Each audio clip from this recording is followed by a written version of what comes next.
Welcome to Sprouts, radio from the grassroots, a weekly program showcasing the stories and radio productions from this and many other community stations across the country. RadiOWS, get occupied.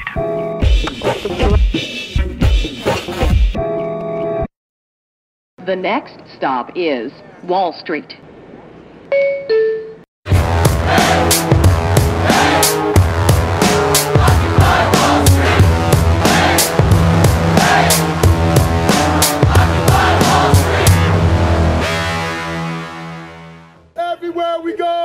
Everywhere we go, people want to know, who we are, so we tell them, we are occupied, Hi everyone, welcome to RadiOWS Actual News, your source of the events that actually affect your lives and the movement. Monday, February 27th, the House and Senate nearly unanimously passed H.R. 347, a bill that widely restricts free speech and makes disruptive political action a felony. Under this bill, heckling politicians in restricted areas will now result in a large fine, a felony on your record, and up to a year in prison. Even more ominous, the bill applies even if you are unaware that the area in question is restricted. If there was any doubt that Congress is working against the rights of Americans to protest in the presence of a legislator, doubt removed. Watch this closely to see if the president vetoes this latest attack on citizens' rights. Tuesday, February 28th, more than 100 million people in India held a nationwide strike, paralyzing the country for a day in a collective effort to push for a national minimum wage, permanent jobs, and a higher standard of living. Wednesday, February 29th. A national day of action. Occupy the corporations. Protests, teach-ins, and community outreach events were held in more than 75 cities to raise awareness of the corruptive influence that the American Legislative Exchange Council has on legislation. For those who don't know, the Council, also known as ALEC, is a coalition of the largest corporations, congressmen, and moneyed special interests who coordinate and devise conservative legislative bills that benefit the rich. No, I am not exaggerating in the slightest. Corporations, among others Monsanto, Walmart, ExxonMobil, and Pfizer, write bills for approval by ALEC. These new bills are taken to Congress and to state assemblies, which adopt them as their own work, sometimes word for word. Of the 1,000 bills submitted by ALEC each year, more than 200 are actually passed as new laws. Remember, these are laws that have originated in closed-door meetings between corporate heads and legislators. Thursday, March 1st. After a meeting with Occupy Austin, the Austin City Council unanimously voted to explore options to divest its money from Bank of America and move it to a locally owned bank or credit union. Well done, occupiers! MERS ruling. Late last week, homeowners had a huge win when United States bankruptcy judge Robert Grossman ruled that MERS business practices are illegal. Judge Grossman explicitly acknowledged that this ruling sets a precedent with far-reaching consequences, as half of all mortgages in this country are processed through MERS. In his ruling, Judge Grossman labeled MERS positions as, quote, stunningly inconsistent with the facts, absurd at best, and not supported by the law. If you or someone you know is in danger of foreclosure, advise them to check with their bank to see if MERS was the handler. There's a 50% chance the mortgage was handled using illegal practices. Saturday, March 3rd, The Illuminator. This weekend, we saw the debut of Occupy's latest weapon in the quest to engage, educate, and inspire the masses. The Illuminator has hit the streets, a mobile cinema and library designed by the same gents who brought us the bat signal on N17. While this van will be touring occupations and public spaces across the country, yet another mobile work of art and activism, the Changemaker, will launch its voyage by May 1st. Mark these dates on your calendar for big events coming up. March 15th, Global March Against the Syrian Dictator. March 17th, our 6-month anniversary, sure to be a big day at all occupations. And on April 28th, a national action for women's reproductive rights. And that's it for RadiOWS Actual News. Banks got bailed out. We got sold out. Occupy USA. They say why we must occupy. Open up your eyes and just all look to the sky. And they say, this is just a movement, a new revolution, or just how we do it. We not gonna give up or ever stop. No, we gonna let it pop to the next generation, 2012. They say, why we must occupy. And they say, why occupy. And they say, why we occupy. We gotta get up, stand up for your rights, yeah. And they say, why occupy. And they say, why occupy. Okay, if you hide money you took out of the American economy overseas, you're not a patriot. There, I said it. I'm tired of rich people who have enjoyed 10 years of the Bush tax cuts for the rich telling me that poor people don't pay their fair share in taxes. They say that middle and low income Americans don't have enough skin in the game, while the banksters have skinned us alive. I'm tired of the richest of the rich demanding every break, and yet refusing to give a break to the other 99% of us. We don't even want a break. We want fair treatment and a chance to work hard and prosper. But that can't happen when we're exploited and the chips are stacked against us. And frankly, I'm sick of whiny rich people who keep saying that we aren't working hard enough. They sound like slave drivers. I'm sick of being told we all have to sacrifice when the richest among us aren't willing to sacrifice a damn thing. Think of the anti-tax zealots who go into convulsions when we mention raising taxes on the rich. These clowns also think it's fine and fair to make poor and middle-income people pay more taxes so they will have more skin in the game. They want to have their cake and eat yours too. Poor people don't have a Cayman Islands to put their money into. They don't even have money. Many of these poor people only recently became poor after being unemployed in this jobless bankster's paradise, and many other currently poor people used to have good-paying jobs that they worked hard at every day until the union busters and job outsourcers and right-to-work shills destroyed many of the good jobs we used to have in America and turned them into low-paying mick jobs at poverty wages with no benefits. Union busters want to blame you for your own poverty, even though they created the conditions for that poverty to exist. To hell with that. Income inequality is a disaster in America. The growing impoverishment of the working class is hurting the economy far more than any regulation big business would love to strip down. Yet the rich and those who consume their propaganda have built a Tower of Babel around the notion that poor people are bad, lazy, criminally inclined leeches on society who gain the entire system to their own benefit, and we couldn't live without our benevolent job-creating fat cats. Karl Rove would be proud. In reality, it's the other way around. You couldn't eat without a working farmer feeding you. You couldn't drive without a construction worker paving your roads. And you wouldn't be able to read this without a hardworking teacher who taught you how to read. Those people are the job creators. The rich son of a self-made businessman who makes an income based off of stock bets he made is the idle rich. He doesn't work, he lives off of other people's work, and he should be damned grateful for it. I don't even mind that he's wealthy where he is. It is when he starts shipping my job overseas that I get mad. It's when he starts shutting down businesses in America so he can make a bigger CEO salary that I get mad. And when he tells me I have to fight in his wars and pay more in taxes while he hides his money in the Cayman Islands, he shouldn't be surprised when I start thinking of pitchforks and torches. The long and short of it is this. It's a disgusting outrage that the people who made wealth in America we all work together to build can hide that wealth in the Cayman Islands to avoid taxes while demanding that the poor and working class pay more. So here's a new rule. You're not a patriot if you hide money you made in America in the Cayman Islands to avoid taxes. And you're not allowed to call yourself a patriot again until you put your money where your mouth is and take it out of the Cayman Islands and bring it all back to America where it came from. Rant off. Time now for Bob, Babs, Bobby, and Barb. Brought to you by Mozilla, Goldman, and Fuld. On food stamps, we have a mortgage for you. Say, Bob, why the long face? I don't know. Lately, my face feels, well, bland. Yeah, I see what you mean, Bob. Been getting out much? Well, not really. Unlike you, I have a job. Touché.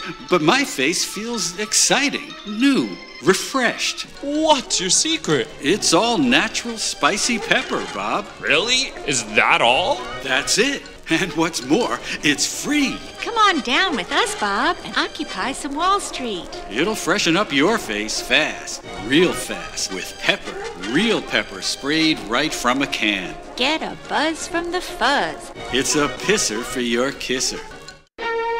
Join us next time for Bob, Babs, Bobby, and Barb. Brought to you by Mozilla, Goldman, and Fuld. Redefining the American dream, one job at a time.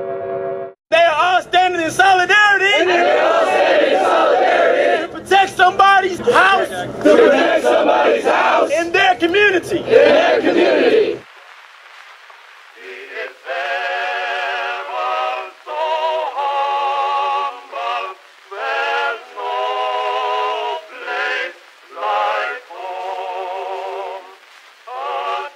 One of the most important parts of a reform agenda is to encourage people to own something, to own their own home. The government must stand on the side of people, because I understand if you own something, you have a vital stake. I heard my dad saying we might lose our home. 3 million families now are said to be in danger of foreclosure. That's a 50-state Katrina. The cascading impact of the subprime mess is clear. No mortgage relief plan can undo the loose practices of the real estate bubble. What goes up must come down. What goes up must come down. What goes up must come down, and that holds true. Foreclosures have skyrocketed. Not because they've lost their jobs, not because of life circumstances, but because the mortgage is pushing them into foreclosure. The meltdown of the subprime mortgage market. How can I make this work for me? They all displace themselves in our communities and rip people off. I'm George W. Bush, and I approve this. We lose this house. We lose everything. It's all we've got. People being taken advantage of, losing the American dream. It's designed for you to lose your home. Your home. Watch out. Watch out. Watch out. The people who've been victimized by the subprime scam have not been covered. The media has responsibility for this. You know why? Because media outlets were taking ads from these mortgage lenders. They're taking ads from these credit card companies. They're making money on getting people into debt. Where are the investigations?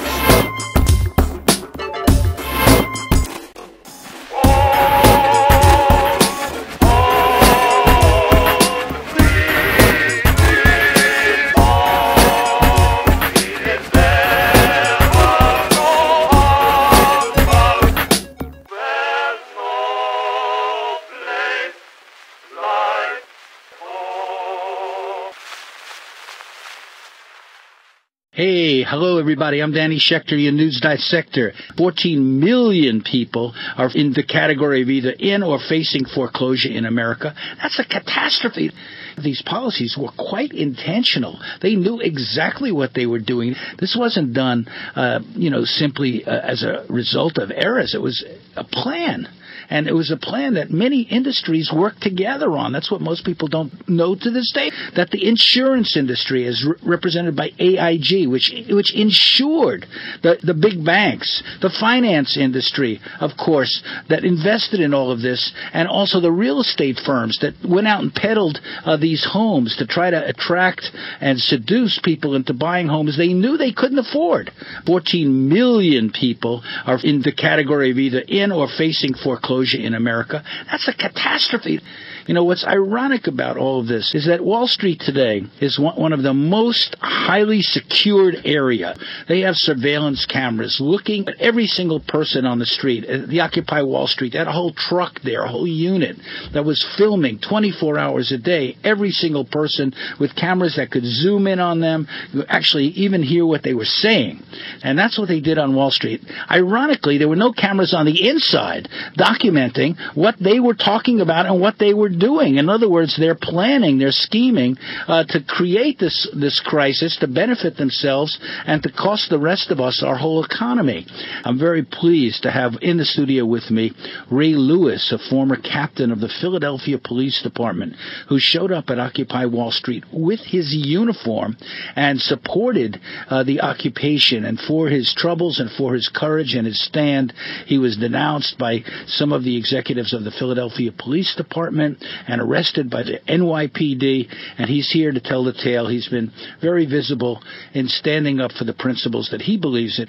Law enforcement can be selective, goes after the people at the bottom, not the people at the top, and that's why to this day there have been no prosecutions, indictments, arraignments, arrests of the top CEOs in the financial industry. Just as a cop, how do you feel about that? What do you think people in America feel about that?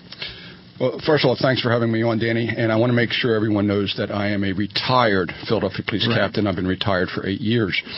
And Danny, what you say is so true about all of this observation was on the outside and nothing on the inside. To me, the whole almost all of crime. When people think of crime, they think of the street level crime. But almost all of this can invariably be traced back to white-collar crime. One of my signs at the Zuccotti Park, Occupy Wall Street, is encouraging people. It says, watch Inside Job. Inside Job is a documentary about Wall Street, and it's particularly the default mortgage crash in 2008, and it's extremely enlightening when you have all the interviews of the individuals who were involved. And as Danny said, this was a scheme, a well thought out scheme. This was not an accident. These were criminal acts. And what happens? Nothing. No one was held accountable for this. But we want to make sure we arrest the guy that steals a bicycle to try to get to his job at McDonald's. It was very hard. It upsets me. It upsets me immensely. I haven't been back around here for a while. Yeah. My father died in his house, and he never wanted me to lose it. And I feel like I failed him, too. Here in New York City, we have a foreclosure prevention hotline, and we get calls from all over the city from low and moderate income homeowners who are at risk of foreclosure, particularly from predatory lending. And we're just getting deluged. Foreclosure rates are very high. And I would even say that this is racketeering because it took place between a group of real estate agencies and banks together. I will guarantee you that if you own a house or an apartment, that the bank that issued you your mortgage is not the bank that holds your mortgage today. Bail out working women and men who worked hard to buy their homes. That's who you need to bail out if there's any bailout. Someone can talk about a poor homeowner who maybe didn't deserve a $120,000 home, but on the other hand, there was someone on Wall Street making a $12 million bonus because of that deal.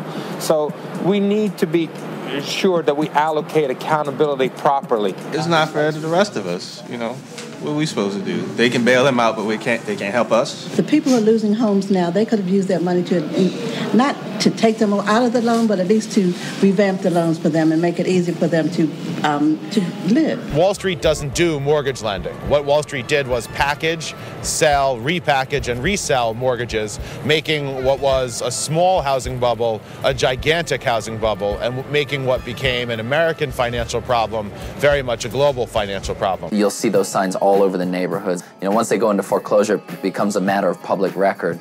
It's sort of a feeding frenzy where people are deluged with phone calls, with mailings, with people coming to their door, these self-styled foreclosure rescue specialists. And the pitch is always, we can help you save your home. What in fact happens is people lose their home. They come in, we're going to lower your monthly payments, consolidate your debt, and give you new credit cards and so forth, and people go for that. But they fail to tell people that your insurance and taxes and principal, all that's not included in this new monthly payment that they come up with.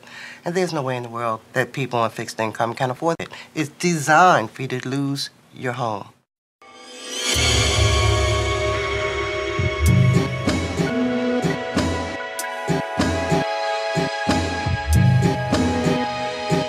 Some live by religion, some of us common sense, some love their neighbors, some want to build a fence. Half a life is spirit, the rest is skin and bone. They all come together in this place that we call home. Hey, yeah.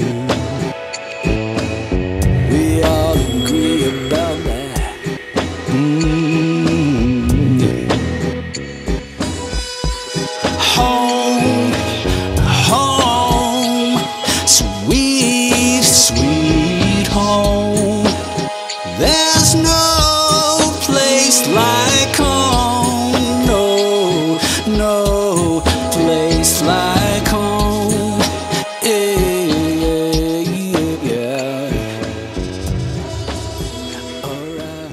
marshal came. My children was having lunch on a Wednesday, the coldest day in January, and said, you have 10 minutes to leave. My children had suffered nightmares. My son Daniel would hide under the seat of the car when he will see a police officer. You know, they still remember what they were having for lunch that was left there. They could not even pack their things. Here I am, a hard-working mother of 4 at the time, not wanting to go on welfare. I'm sure they will pay a rent for us and give us food, but that's not our ambition. Wanting to keep our house as an inheritance for our children, it's not something wrong. And we weren't well educated as to how swift and conniving these people are. We have a dream, everybody have a chance to get the dream. It's not just one class or one race. And at this point, nobody's getting that piece of dream at all.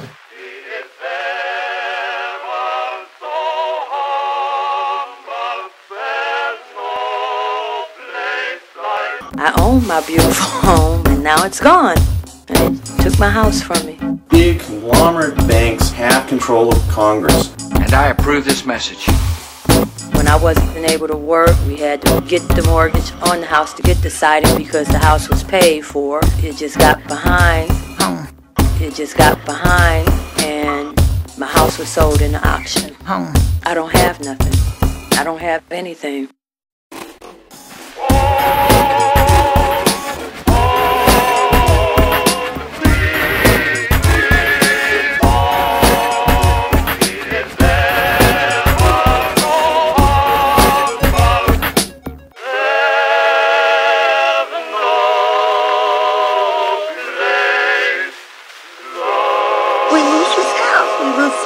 It's all we've got.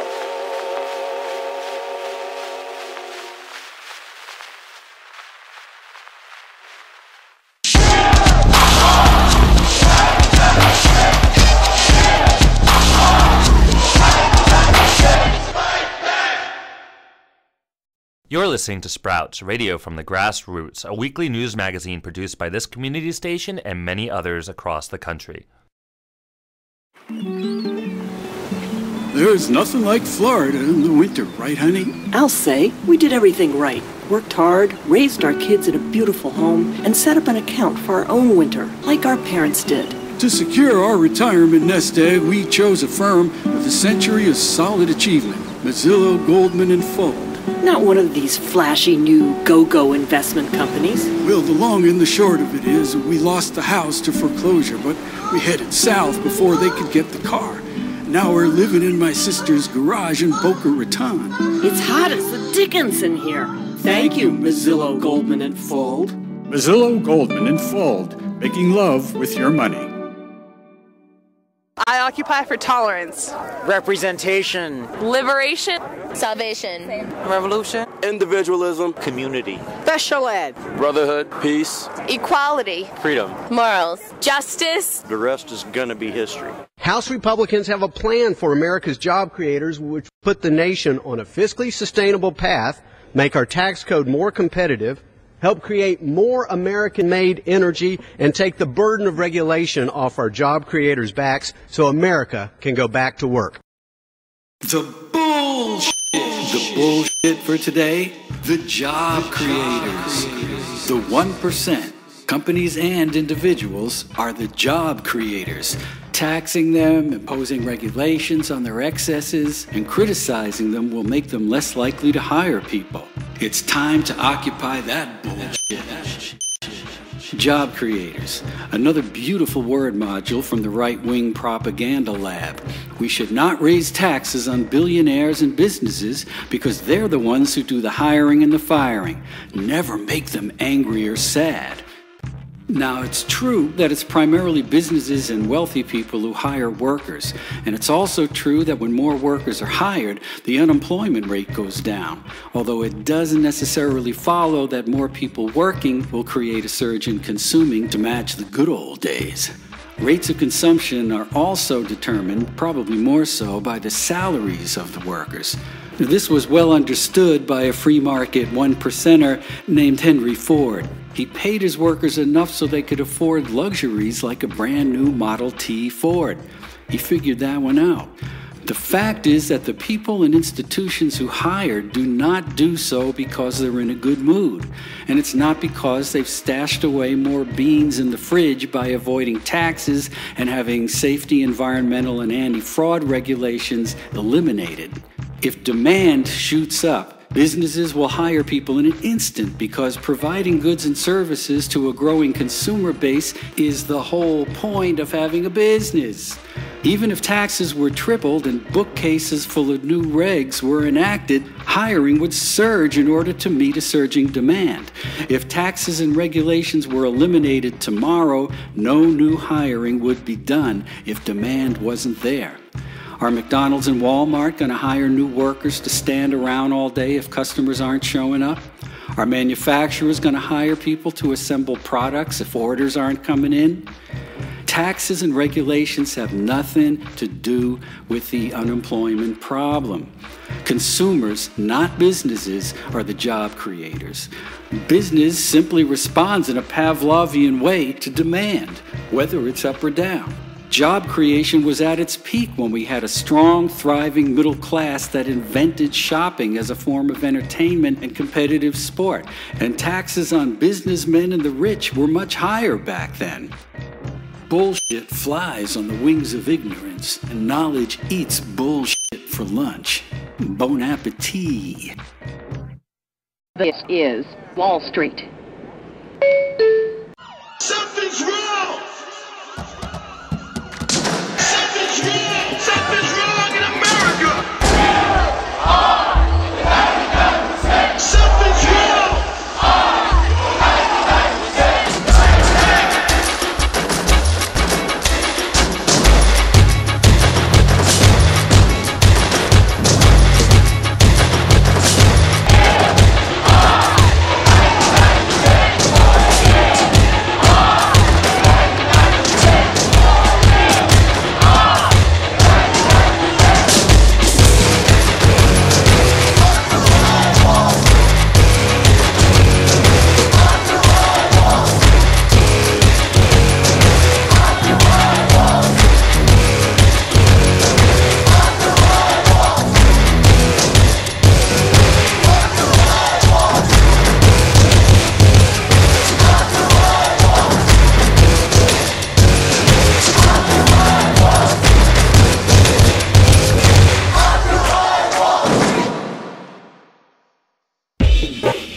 Produced by Pilar Levine, production manager Austin Hill, communications director Evangelina Jimenez, OWS News, Cara Rochelle, Deborah Geiringer announcer, music selections, Occupy GA and Why Occupy by Goldie Shack Gorillas, Occupy This by Polarity One, Rant Off, Jesse LaGreca, The Foreclosure Segment, interview Danny Schechter with Ray Lewis, spoken montage from Danny Schechter's film Plunder, musical montage in the song Home Sweet Home by Polarity One, skits written and produced by Polarity One with voices by Austin Hill, Deborah Geiringer, Katie Martin, and Pilar Levine. Occupy that bullshit, Pilar Levine. That's it for Sprouts. Sprouts is distributed and coordinated by Pacifica Radio Network. Thanks to Michael Yoshida at Satellite Operations. If you or someone at your station has a radio production that you wish to rebroadcast on Sprouts to showcase it nationally, contact our air traffic controller Ursula Rudenberg at ursula@pacifica.org. That's ursula@pacifica.org.